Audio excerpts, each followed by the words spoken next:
ইন্গ্রেডিয়েন্টস দিয়ে দেখাবো কি করে ফেস ট্যান রিমুভ করা যায়।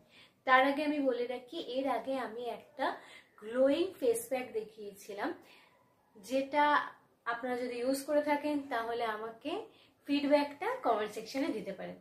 সো আজকে বড্ড স্কিনটা ডাল লাগছে, আমরা এবার ফেস ওয়াশ দিয়ে ফেসটা ক্লিন করে নেব। যে কোনো ধরনের ফেস মাস্ক অথবা ফেস প্যাক ইউজ করার আগে আপনারা কিন্তু অবশ্যই ফেস ওয়াশ করে নেবেন। এবার ক্লিন করে নিই আমরা। ক্লিন করার পরে আমি এই ফেস প্যাকটা মুখের মধ্যে অথবা ফেস মাস্কটা মুখের মধ্যে পুরো লাগিয়ে নিচ্ছি। দেখতেই পাচ্ছেন, শুধুমাত্র মুখে কিন্তু নয়, নেকেও কিন্তু এটা ইউজ করতে হবে এবং আস্তে আস্তে এটাকে পুরো মুখের মধ্যে লাগিয়ে নিয়ে হালকা হালকা করে ম্যাসাজ করতে হবে। দেখতেই পাচ্ছেন, শুধু মুখে কিন্তু না, আমি গলাতেও ইউজ করেছি।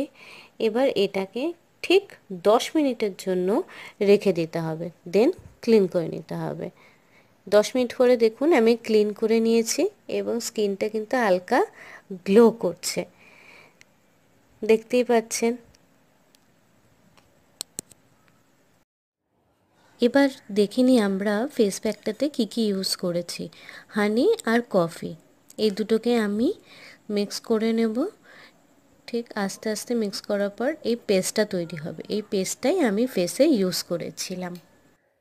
আপনারা দেখতেই পাচ্ছেন এটা ইউজ করার পর আমার স্কিনটা একটা গ্লো এনে দিয়েছে। যদিও যে কোনো ধরনের ফেস প্যাক অথবা ফেস মাস্ক আপনারা কিন্তু সেই দিনে যতটা না রেজাল্ট পাবেন, নেক্সট ডেতে তার থেকে বেশি রেজাল্ট পেয়ে যাবেন।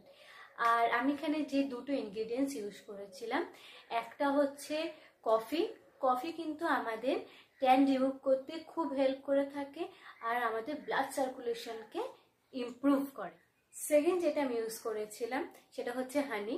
হানিতে কিন্তু অ্যান্টি ইনফ্লেমেটরি প্রপার্টি আছে, আর হানি কিন্তু আমাদের অ্যাজ এ ন্যাচারাল ময়শ্চারাইজার হিসেবে কাজ করে থাকে।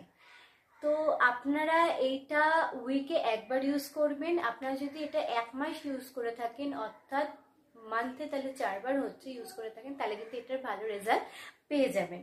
ঠিক আছে, এবার চলুন টাটা, আর be happy and healthy. Ta-ta.